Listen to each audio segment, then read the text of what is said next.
Ladies and gentlemen, dear friends of freedom for all, victory over communism is possible. This victory is a precondition for more humane 21st century. I have a name, Ján Figeľ, that previously belonged to my young uncle Ján, brother of my father. In his 26 years as a young teacher, opposing the totalitarian methods of the newly established non-democratic system, during one tragic night in 1953, he was eliminated by the secret service of Stalin in Czechoslovakia. This was the destiny of many dissidents, first of all people of faith. When I was born 7 years later, I have received uncle's name Ján, in memory of the missing person in our family, to remember the victim of state power.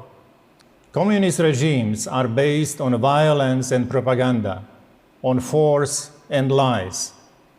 It propagated social revolution through class struggle.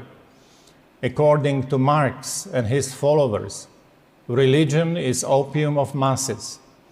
Formally, they recognize religious freedom, but in reality, they try to eliminate it from the public sphere.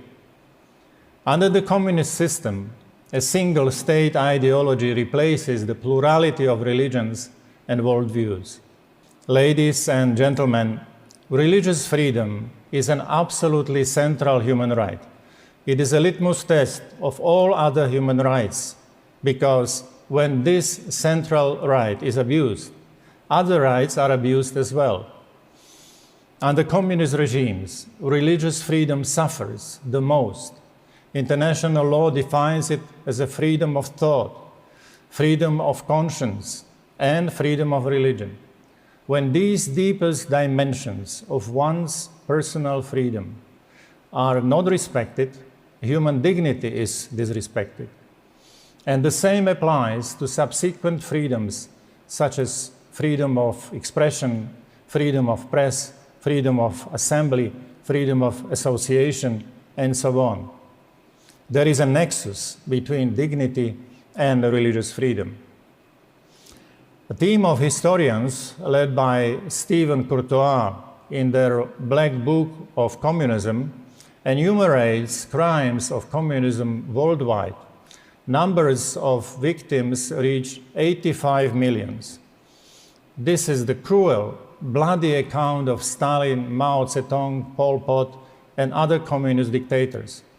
They were atheistic, secularist people attacking civilizational value of religion and faith in line with Marx, Engels, and Lenin.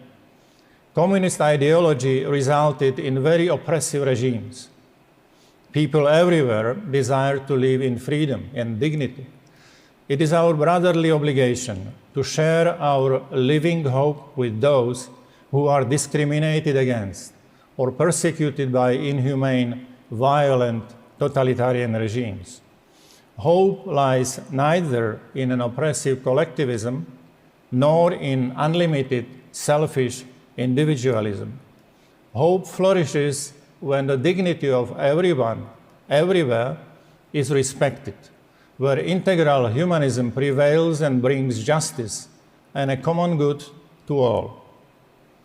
Dear friends, in my mind, my heart, and activities, I stand with the Universal Peace Federation in its struggle for justice and true religious freedom. I firmly stand with those freedom fighters who are convinced that victory over communism is possible and it is inevitable for more humane 21st century. Thank you all for raising your voice in defense of the persecuted, the defenseless, and the voiceless.